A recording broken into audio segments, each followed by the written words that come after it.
Hello friends, welcome back to my channel. तो इस video में मैं आपके साथ बहुत ही एक इंटरेस्टिंग टॉपिक के बारे में बात करना चाहूँगा, जो कि मेरे आपको स्क्रीन पे दिख रहा है कि how to trade without indicators. आपने बहुत सारे वीडियोस देखे होंगे यूट्यूब में, या फिर आपको बहुत सारे लोगों ने बोला होगा कि इंडिकेटर्स के साथ ट्रेड करना चाहिए। बट इंडिकेटर्स, मैं ये नहीं बोल रहा इंडिकेटर्स बुरे होते हैं, बट आपको किस तरीके से विदाउट एनी कॉम्प्लिकेशंस, किस तरीके से आप विदाउट इंडिकेटर्स भी सिंपली आप ट्रेड कर सकते हो। आपको कोई कंफ्यूजन वाली बात नहीं रहेगी। मैं आपको प्योर प्राइस एक्शन ट्रेडिंग बताऊंगा, जिसमें आपको कोई इंडिकेटर्स नहीं लगाना है। सिंपल आपको चार्ट्स देखना है, पैटर्न्स देखना है और आपको वहां पे ट्रेड लेना है। और बहुत ही सिंपल होता है ये, आपको कोई भी कॉम्प्लिकेशन, मैं बुकिश नॉलेज नहीं देने वाला हूँ। बहुत ही सिंपल भाषा में समझाऊंगा कि किस तरीके से आप विदाउट इंडिकेटर्स भी सिंपली ट्रेड कर सकते हो। आपके पास सिर्फ कैंडल स्टिक्स पैटर्न है, वो होने चाहिए, और आपके पास कुछ मैं जो बताऊंगा वीडियो में आगे, वो आपको ध्यान रखना है। बस आपको सिर्फ विदाउट इंडिकेटर्स इस तरीके से ट्रेड करना है। तो कोई भी बुकिश नॉलेज बात नहीं करूंगा, कोई हाई लेवल की बात नहीं करूंगा, सीधा मुद्दे पे आऊंगा। सीधा आपको चार्ट्स में बताऊंगा किस तरीके से आपको ट्रेड करना है, और कुछ पैटर्न बताऊंगा जो कि बहुत ही सिंप्लीफाइड होने वाले हैं। तो चलिए वीडियो की शुरुआत करते हैं। वीडियो शुरू करने से पहले अगर मैंने चैनल पे नए हो, मैंने चैनल को सब्सक्राइब नहीं किया तो प्लीज सब्सक्राइब कीजिए, चैनल को लाइक कीजिए, वीडियोस को लाइक कीजिए और शेयर्स भी कीजिए लोगों के साथ जिनको इस तरह की वीडियोस देखने में, या फिर स्टॉक मार्केट से रिलेटेड अगर नॉलेज और इन्फॉर्मेटिव वीडियोज है उनके साथ शेयर भी कीजिए। तो चलिए वीडियो की शुरुआत करते हैं।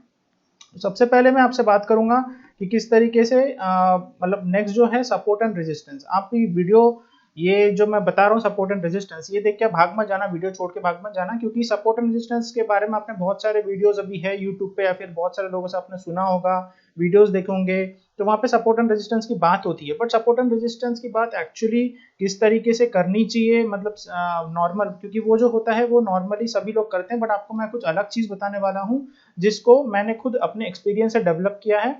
तो बहुत ही इंटरेस्टिंग होने वाला है। तो चलिए शुरू करते हैं। तो सबसे पहले मैं आपके साथ बात करूंगा कि किस तरीके से आप सपोर्ट एंड रेजिस्टेंस में, मैंने एक खुद का एक मतलब आप बोल सकते हो उसको मैंने डेवलप किया है। तो आप प्लीज देखिए इसको ध्यान से। तो सबसे पहला जो कॉन्सेप्ट मैंने इंट्रोड्यूस कर रहा हूँ आपके सामने, उसको हम बोलते हैं ओवरशूट।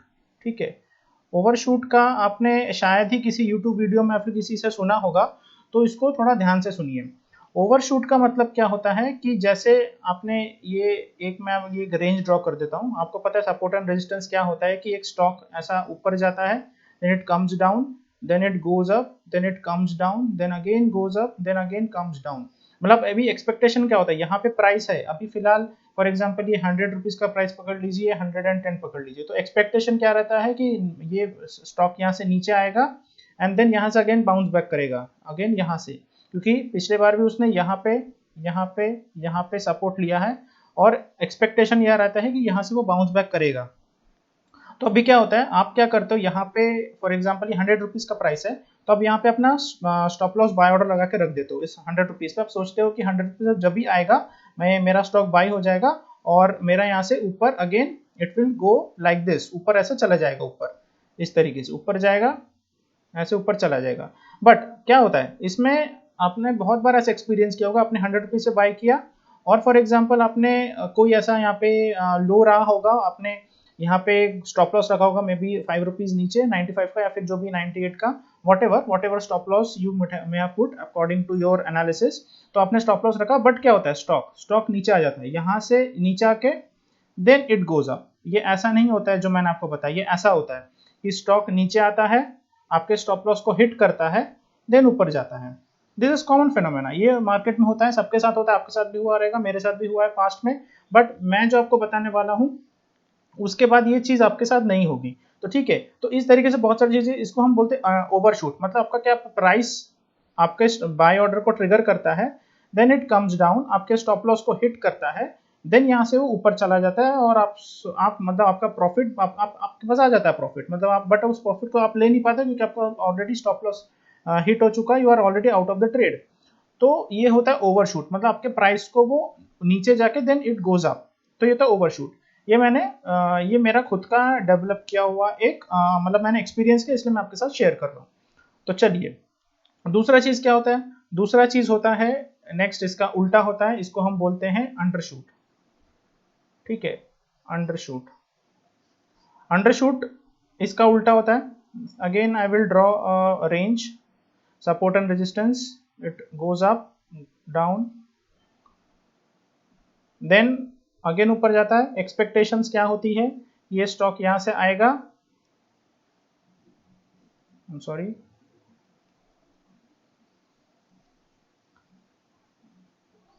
हम अंडरशूट की बात कर रहे थे, अंडरशूट। तो सेम होता है पैटर्न, ऐप से आप स्टॉक ऊपर जाता है, नीचे जाता है, then it take support, then resistance, then expectations क्या होती है, ये स्टॉक नीचे आएगा, it will come down and touch here and then it will goes up. But stock क्या होता है, आपने 100 रुपीज में यहाँ पे ऑलरेडी बाय लगा के रखा हुआ है, it comes down and from here only it goes back, मतलब वो इस लेवल तक आता ही नहीं है, इस लेवल के पहले ही वो यहाँ से बाउंस बैक कर जाता है। यहाँ से मतलब अप्रोक्सीमेटली आप पकड़ लीजिए, यहाँ पे 100 एंड 200 एंड 3 ऐसा करके कुछ प्राइस होता है, यहाँ पे आप पकड़ लीजिए और ये ऊपर चले जाता है। आपका बाय ऑर्डर तो यहाँ पे लगा, स्टॉप लॉस बाय ऑर्डर 100 पे लगा हुआ है, बट आपका वो प्राइस यहाँ पे आता ही नहीं है और स्टॉक यहाँ से अप होके यहाँ पे निकल जाता है और आपका टारगेट हिट कर जाता है मे बी 110 पे। तो ऐसा होता है, इसको हम बोलते हैं अंडरशूट, मतलब आपके प्राइस को वो टच नहीं करता है और पहले ही वो निकल जाता है ऊपर, बट आपके वो टारगेट को जरूर हिट करता है। So this is not your bad luck, जिसे आप सोचते हैं बैड लक, मेरा लक खराब है या फिर जो भी मेरा प्राइस आया नहीं मेरे पास, this is not your bad luck, it is just a observation that you have need to follow on charts, और मैं आपको बताऊंगा किस तरीके से करना है। तो चलिए, ये आपको मैं बता दिया, दो तरीके से होते हैं, एक अंडरशूट है और ओवरशूट होता है। अंडरशूट मतलब जो आपको आपके प्राइस के पहले ही निकल जाता है, और ओवरशूट मतलब आपके प्राइस को, स्टॉप लॉस को हिट करके वो ऊपर जाता है। तो ये दो फिनोमेना होता है। तो चलिए अब मैं बताता हूं आपको आगे क्या करना है। अब ये क्या होता है, ये बहुत ही इंपॉर्टेंट कॉन्सेप्ट है, एरिया ऑन चार्ट्स। आपको पता है कि एक मतलब ये जैसे एक ये प्राइस है, जैसे मैंने आपको बताया था, तो जैसे ये 100 रुपीज का प्राइस है, यहाँ पे कोई एक स्टॉक है, और आप क्या करते हो, आप नॉर्मली जब एक सपोर्ट एंड रेजिस्टेंस का लाइन ड्रॉ करते हो तो आप सिंपली एक लाइन ड्रॉ करते हो, इस तरीके से मैंने जो लाइन ड्रॉ किया आप इस तरीके से लाइन ड्रॉ कर देते हो। ये एक 100 का लाइन है सपोर्ट है और ये 110 का रेजिस्टेंस है, दिस इज कॉल्ड रेजिस्टेंस और दिस इज कॉल्ड सपोर्ट। आप इस तरीके से एक सिंगल लाइन ड्रॉ करते हो, बट इट इज रॉन्ग, आपको इस तरीके से बिल्कुल भी नहीं करना है। इसी के लिए आपके जो भी स्टॉप लॉसेस हिट होता है या फिर आपका जो भी प्राइस से पहले ही प्राइस मूव कर जाता है, इसीलिए होता है क्योंकि आप सिंगल लाइन ड्रॉ करते हो। आपको बिल्कुल ऐसा नहीं करना है। आपको क्या करना है, आपको एरिया ऑन चार्ट्स, ये जो मैंने बताया है एरिया ऑन चार्ट्स, क्योंकि ये जो सपोर्ट एंड रेजिस्टेंस होते हैं ये एक बहुत ही इंपॉर्टेंट एरियाज होते हैं। अगर आप उसको एक लार्जर पर्सपेक्टिव में देखो, एक एरिया होता है जहां पे प्राइस आता है, वहां से वो ऐसा जरूरी नहीं कि वो एकदम 100 पे आएगा then it will go back, no. कभी कभी क्या होता है एरिया में, क्या होता है एरिया एक प्रॉपर एक तरीका, मतलब एक एरिया इस तरीके से एक एरिया होता है, मतलब क्या, इसमें इस एरिया में आते ही वो यहाँ पे रिएक्ट करेगा, मतलब ऐसा जरूरी नहीं कि वो 100 पे आएगा तभी रिएक्ट करेगा, वो हो सकता है 103 पे रिएक्ट करे, हो सकता है वो 104 पे, 102 पे, जिस तरीके से वो, मतलब एक एरिया होता है, एरिया ऑफ रिएक्शन बोल सकते हो आप, जहां पे वो रिएक्ट करता है। तो देखिए यहाँ पे इस तरीके से ये एरियाज होते हैं, इस तरीके से आपको एरियाज बनाने पड़ेंगे, आपको एक सिंगल लाइन ड्रॉ नहीं करनी है, लाइन इट इज रॉन्ग, ये आपको लाइन नहीं ड्रॉ करनी है, आपको एक एरिया ड्रॉ करना है चार्ट्स पे, जहां से प्रोबेबिलिटीज बढ़ जाती है कि आपके प्राइसेस हिट करेंगे और then it will not hit your stop loss, और आपका पहले ही ऑर्डर ट्रिगर हो जाएगा and you will enjoy your profits. तो ये एरिया ऑफ चार्ट्स बहुत ही इंपॉर्टेंट होते हैं, आपको ड्रॉ करना आना चाहिए, मैं बताऊंगा किस तरीके से आप कर सकते हो। तो ये एरियाज होते हैं क्योंकि यहाँ पे मोस्ट प्रोबेबली जितने भी बाय ऑर्डर्स होते हैं या फिर सेल ऑर्डर्स होते हैं वो इस जगह पे एक्टिवेट हो जाते हैं, बट वो आपको कोई लाइन नहीं होगी, जो कि आपको मैं बता रहा हूँ कि लाइन ड्रॉ करना बिल्कुल गलत है, लाइन बिल्कुल मत ड्रॉ कीजिए, एरियाज ड्रॉ करने होंगे आपको, ठीक है। तो ये आपको किस तरीके से करना है मैं बताऊंगा आगे। तो अब मैं आपको बताऊंगा कि ये जो एक फिनोमेना आपने सुना होगा, number of retest. Number of retest का मतलब क्या होता है, कोई भी एक स्टॉक प्राइस है वो एक उसका एक लेवल होता है, जैसे ये 100 का लेवल है, तो यहाँ पे अगर कोई एक स्टॉक बार बार रीटेस्ट कर रहा है, ये एक बार रीटेस्ट हुआ, ये दो बार रीटेस्ट हुआ, then again it goes up, then again it came down, again it retest, then again it goes up, again it goes down, again 4 number of retest, ठीक है, मतलब ये 4 बार ये लाइन को ऑलरेडी टच कर चुका है। तो ये 100 वाला जो लेवल है ये ऑलरेडी, ये क्या होता है, ये वीक हो जाता है। अगर मैं आपको बात करूं नंबर ऑफ रीटेस्ट क्यों होते हैं, अगर फॉर एग्जांपल कोई एक बड़ा, अब मैं आपको बताता हूँ, कोई एक बड़ा म्यूचुअल फंड हाउस है, कोई एक बड़ा म्यूचुअल फंड हाउस है, अब वो हमारे आपके तरह 1000 2000 या फिर 100 150 शेयर में काम नहीं करते, वो लाखों शेयरों में काम करते हैं। अब फॉर एग्जांपल उसको 10 लाख शेयर खरीदने हैं, तो वो क्या करेगा, वो हमेशा ट्रांच में बाय करेगा। इसको हम अगर पार्ट ऐसा बोले ट्रांच में बाय करेगा, मतलब वो एक बार में 10 लाख शेयर बाय नहीं करेगा, क्योंकि इतना बाय ऑर्डर करने के लिए क्वांटिटीज भी होनी चाहिए। तो वो क्या करेगा, वो इस जगह पे मेरे ख्याल से 30 लाख क्वांटिटी बाय करेगा, देन यहाँ पे 30 लाख क्वांटिटी बाय करेगा, यहाँ पे 30 लाख क्वांटिटी बाय करेगा, और यहाँ पे रिमेनिंग जो है वो 10 लाख क्वांटिटी बाय करेगा। अब क्या होता है कि ये जितने बार ये यहाँ पे तो ठीक है उसने 30 लाख बाय कर लिया, तो नॉर्मली फॉर एग्जांपल इसको आप 100 लाख पकड़ लीजिए, मैंने आपको 30 बताया, तो 100 लाख पकड़ लीजिए, 100 लाख क्वांटिटी बाय करनी है, तो यहाँ पे उसने 30 लाख बाय किया, 30 लाख बाय किया, 30 लाख बाय किया। अब यहाँ पे 10 जितने बचे हुए थे वो 30 लाख बाय, यहाँ पे 10 लाख कर दिया। बट यहाँ पे क्या होगा, अब ये ऑलरेडी 3 बार यहाँ पे डिमांड, मतलब 30 लाख का डिमांड जो था यहाँ पे था, इसलिए इसके बाद ये स्टॉक ऊपर गया। अगेन यहाँ पे 30 लाख का प्राइस था, इसलिए वो अगेन ऊपर गया यहाँ से। अगेन यहाँ पे 30 लाख का डिमांड था, इसलिए वो यहाँ से ऊपर गया। बट यहाँ पे क्या हुआ, यहाँ पे सिर्फ 10 लाख की डिमांड थी, तो प्रोबेबिलिटी ये होगी कि ये ऊपर ना जाके थोड़ा सा नीचे आए, देन ये ऊपर जाए इस तरीके से। तो आपकी प्रोबेबिलिटीज क्या होगी, इसको हम बोलते हैं इसको हम बोलते हैं क्या, undershoot, sorry overshoot, I am sorry. तो इसको हम ओवरशूट बोलते हैं, क्योंकि ये यहाँ पे उतनी डिमांड, क्योंकि यहाँ पे 10 लाख क्वांटिटी की डिमांड थी, तो यहाँ पे ये क्या करेगा, नीचे आके then it will go up. तो इस तरीके से जब यहाँ पे बहुत सारे लेवल्स यहाँ पे टेस्ट हो जाते हैं ऑलरेडी, तो इसको हम बोलते हैं नंबर ऑफ रीटेस्ट। अगर ये नंबर ऑफ रीटेस्ट ज्यादा है, तो यहाँ पे एक तरीके से ये जो पॉइंट है वो वीक हो जाता है। क्यों वीक हो जाता है, उनको बताया कि अनलेस एंड अनटिल यहाँ पे ज्यादा डिमांड नहीं होगी, तो यहाँ पे क्योंकि ये जो म्यूचुअल फंड हाउसेज है या फिर जो बड़े इन्वेस्टमेंट बैंक्स है या फिर उनके जो बड़े ऑर्डर्स होते हैं, वो ऐसे जगह पे होते हैं जहाँ पे सबसे ज्यादा सपोर्ट्स बने हुए हैं। तो जहाँ पे जब सबसे ज्यादा उनको दिखता है वैल्यू एरियाज है, वहां पे वो अपने बाय ऑर्डर्स को लगा के रखते हैं। तो इस ऐसे जगह पे क्या होता है कि आपको जो अपने ऑर्डर्स है वो थोड़े ध्यान से लगाने होते हैं, या फिर आपके आपके जो स्टॉप लॉसेस है वो आपको थोड़े ध्यान से लगाना है। तो जो आपको बताऊंगा किस तरीके से लगाने हैं। तो जितने आपके नंबर ऑफ रीटेस्ट होंगे, उतने आपके जो ये जो आपके नंबर ऑफ रीटेस्ट अगर जितने होंगे, उतने आपके जो ये पॉसिबिलिटीज है वो वीक हो जाती है, जो मैंने आपको बताया अभी थोड़ी देर पहले। मतलब उसके जो चांसेस है नीचे ऊपर जाने के वो कम हो जाते हैं, और वो एक जो एरिया है वो वीक हो जाता है। ठीक है, अब मैं आपको बताऊंगा किस तरीके से आप स्टॉप लॉस प्लेसमेंट कर सकते हो, बट उसके पहले मैं आपको कुछ चार्ट से बता देता हूं।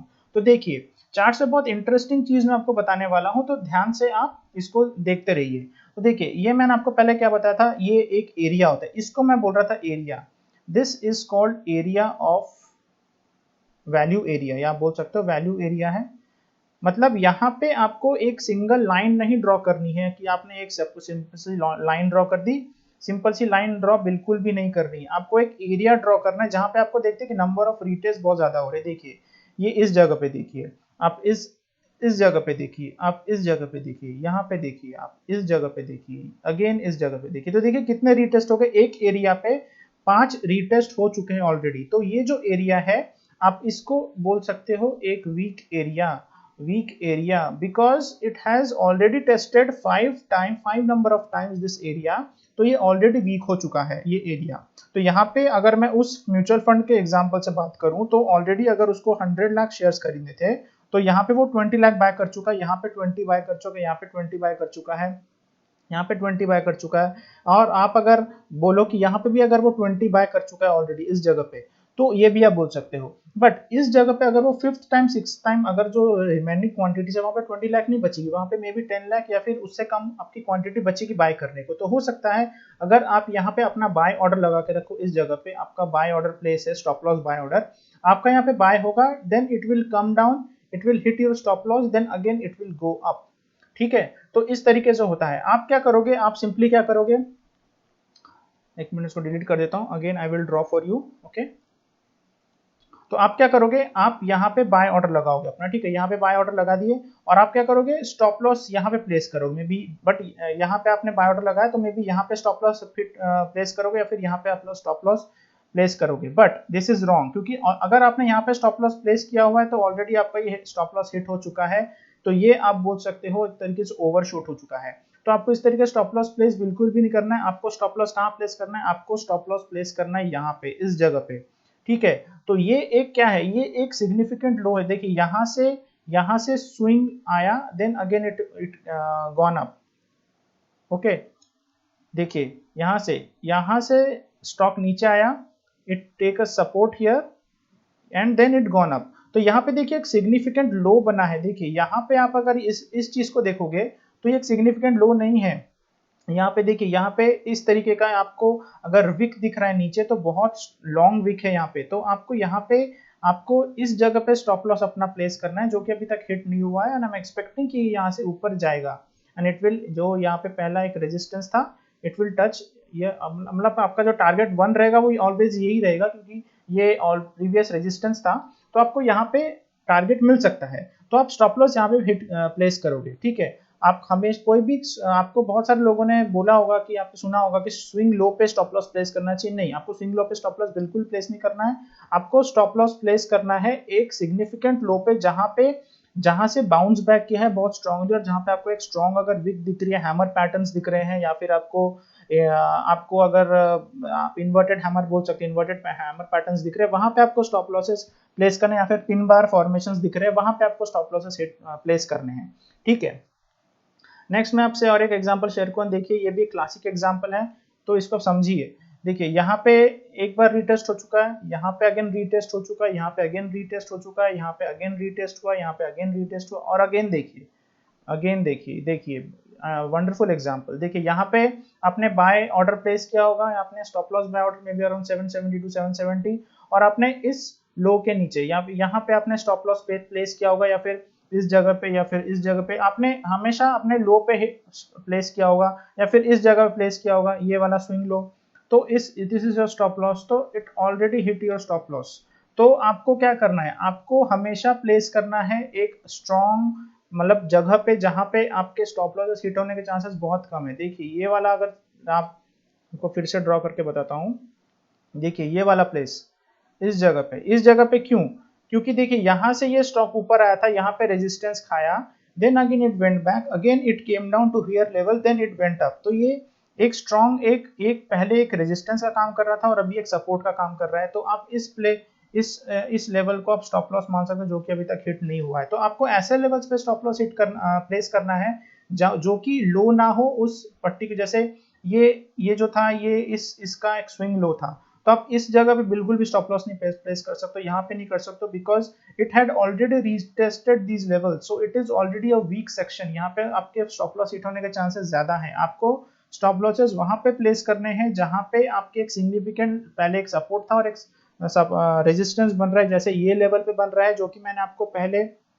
बताया भी था कि जहां पे आपको दिख रहा है कि पिन बार फॉर्मेशंस हो रहे हैं, जहां पे हैमर पैटर्न्स बन रहे हैं या फिर इन्वर्टेड हैमर पैटर्न्स बन रहे हैं, तो वहां पे आपको अपने स्टॉप लॉसेस प्लेस करने हैं, जो कि मैंने आपको इस जगह पे बताया, इस जगह पे, ऐसे जगह पे। ठीक है, तो आपको ऐसे जगह पे एक प्रॉपर खुद का एक थोड़ा सा लॉजिक भी सोचना है कि किस तरीके से आप स्टॉप लॉस, जहां पे मेरा स्टॉप लॉस हिट ना हो वहां पे आपको प्लेस करना है। नेक्स्ट मैं आपके साथ एग्जांपल की बात करूं तो क्लासिक एग्जांपल ये भी है। तो देखिए यहाँ पे नंबर ऑफ रीटेस्ट हुए 1 2, यहाँ पे 3 हुए हैं, यहाँ पे 4 हुए हैं, अगेन यहाँ पे 5 हुए हैं। तो अगेन अगर आप समझ लीजिए, यहाँ पे अगर आपने बाय ऑर्डर प्लेस किया होता, आपका इस जगह पे बाय ऑर्डर प्लेस किया होता, आपने यहाँ पे स्टॉप लॉस ऑर्डर प्लेस किया होता, स्टॉप लॉस आपको ऑलरेडी हिट हो चुका है stop loss, then it gone for your target. यहाँ पे आपका टारगेट हिट हो चुका है, बट आपका स्टॉप लॉस ऑलरेडी हिट हो चुका है, तो ये already over shooted your price. तो आपको स्टॉप लॉस कहाँ प्लेस करना है, आपको स्टॉप लॉस प्लेस करना है इस जगह पे, इस जगह पे प्लेस करना है, जहां पे नंबर ऑफ टाइम्स ये पे रीटेस्ट हुए चीजें। देखिए नंबर ऑफ टाइम्स ये जगह पे स्टॉक आया है, बार बार रेजिस्टेंस मिला है इसको जगह पे, तो it is a strong resistance, यहाँ से स्ट्रांगली ऊपर गया है। तो ये आपका एक अच्छा सपोज स्टॉप लॉस पॉइंट होना चाहिए, ना कि आपका swing low stop loss place होना चाहिए। तो आपको मैं स्टॉप लॉस के बारे में बता दें कि इस तरीके से आप स्टॉप लॉस प्लेस कर सकते हो, क्योंकि देखिए ये बहुत ही माइनर सी चीज है, बट मतलब आपको बहुत छोटी चीज लग रही होगी, बहुत इंपॉर्टेंट चीज है। देखिए ये जो लेवल है आपकी, देखिए कितने तरीके से इंपॉर्टेंट है, ये कितने बार ये प्राइस, मतलब ये अगर आप देखो, ये प्राइस करीब करीब 10 से 15 दिन का ये प्राइस है, जहां पे ये स्टॉक ने कंटिन्यू यहाँ पे रेजिस्टेंस लिया ये वाले लेवल पे। तो ये सोच सकते हो कितना बड़ा ये रेजिस्टेंस पॉइंट है, कितना मुश्किल हुआ था इसको ये इस लेवल पार करने में। तो ये बहुत ही स्ट्रॉन्ग लेवल एरिया बोल सकते हो, एक तरीके से एरिया है जहां पे ये स्टॉक आपका प्रोबेबली है। देखिए कोई भी चीज मार्केट में सर्टेन नहीं होती है, आपको स्टॉप लॉस हिट होंगे, बट आपको ऐसे जगह पे स्टॉप लॉसेस प्लेस करने हैं जहां पे एक सिग्निफिकेंट लेवल है, वो जहां से स्टॉक को मूव करने में बहुत मुश्किल हो रही थी, या फिर वो एक प्रीवियसली एक रेजिस्टेंस का काम कर रहा था और अभी वो सपोर्ट का काम कर रहा है, या फिर आपको कुछ ऐसे पैटर्न्स देखने, हैमर पैटर्न्स देखने हैं, या फिर आपको कुछ पिन बार फॉर्मेशंस देखने हैं जहां पे स्टॉक ने मतलब आपको एक लॉन्गर विक दिख रही है, मतलब वहां पे एक ऑलरेडी स्ट्रॉन्ग बाइंग प्रेजेंस होगा इसलिए वहां पे स्ट्रॉन्गर विक है। तो ऐसे आपको कुछ पैटर्न्स ढूंढने हैं जहां पे आपको इस तरीके से स्टॉप लॉसेस हिट करने में आसानी ना हो। तो ये आपको मैं बता दिया कि किस तरीके से आप स्टॉप लॉस प्लेस कर सकते हैं, आपको मैं स्टॉप लॉस प्लेसमेंट के बारे में बता दिया। तो ये था पूरी एक मेरा विदाउट एनी इंडिकेटर्स आप इस तरीके से इजीली ट्रेड कर सकते हो। आपको एक एरिया, वैल्यू एरिया ड्रॉ करना, जिस तरीके से मैंने यहाँ पे ड्रॉ किया हुआ है बहुत ही सिंपल है। आपको सिंपल सपोर्ट एंड जहां पे आपको दिख रहा है कि बहुत बार रीटेस्ट हुए हैं लेवल्स, वो आपका एक सपोर्ट एरिया बन जाता है। और जहाँ पे सबसे ज्यादा, अब यहाँ पे तो एक ही लेवल मैंने क्योंकि छोटा चार्ट लिया हुआ तो आपको एक ही दिख रहा है यहाँ पे, बट मैं बता रहा हूँ यहाँ पे एक रेजिस्टेंस ले सकते हो, ये एक आपका सपोर्ट, तो ये आपका एक वैल्यू एरिया बन गया, ये आपके एक तरीके से रेजिस्टेंस एरिया बन गया। तो आपको इस तरीके से डब्बा बना लें, एक रेक्टेंगल शेप बना लेना है जहां से आपको दिख रहा है कि प्राइस बार बार रिवर्स हो रहा है या फिर बार बार बाउंस बैक कर रहा है। अगर मैं आपको रेजिस्टेंस का बताऊं, देखिए ये क्लासिक एग्जांपल है रेजिस्टेंस का, देखिए 1 टाइम 2 टाइम। तो आप यहाँ पे एक एरिया इस तरीके से, जैसे मैंने यहाँ पे ड्रॉ किया हुआ, इस तरीके से आप एक रेक्टेंगुलर बॉक्स बना सकते हो। नॉट आपको कोई एक लाइन ड्रॉ करनी है, लाइन ड्रॉ बिल्कुल भी नहीं करनी है, विच इज टोटली रॉन्ग। आपको एरिया ड्रॉ करना है which is a total perfect area और perfect strategy to work in this without indicators। तो देखिए बहुत ही सिंपल है, आपको स्टॉप लॉस का बता दें किस तरीके से प्लेस करना है, बाय ऑर्डर्स आप लगा सकते हो और आप स्विंग ट्रेड आप यहाँ पे ले सकते हो ऑलरेडी। मतलब ये इंट्राडे में आपको उतना काम नहीं आएगा, बट आपको अगर स्विंग ट्रेड कर रहे हो फिर शॉर्ट टर्म मीडियम ट्रेड कर रहे हो तो आप इस तरीके से सपोर्ट एंड रेजिस्टेंस के बेसिस पे without any complications, without any indicators आप इजीली ट्रेड कर सकते हो। तो चलिए वीडियो को ये एंड करता हूँ। आपको वीडियो कैसा लगा प्लीज कमेंट सेक्शन में बताइए, वीडियोस को लाइक कीजिए, शेयर कीजिए, चैनल को सब्सक्राइब कीजिए। तो चलिए वीडियो को ये एंड करता हूँ। Thank you very much for watching this video.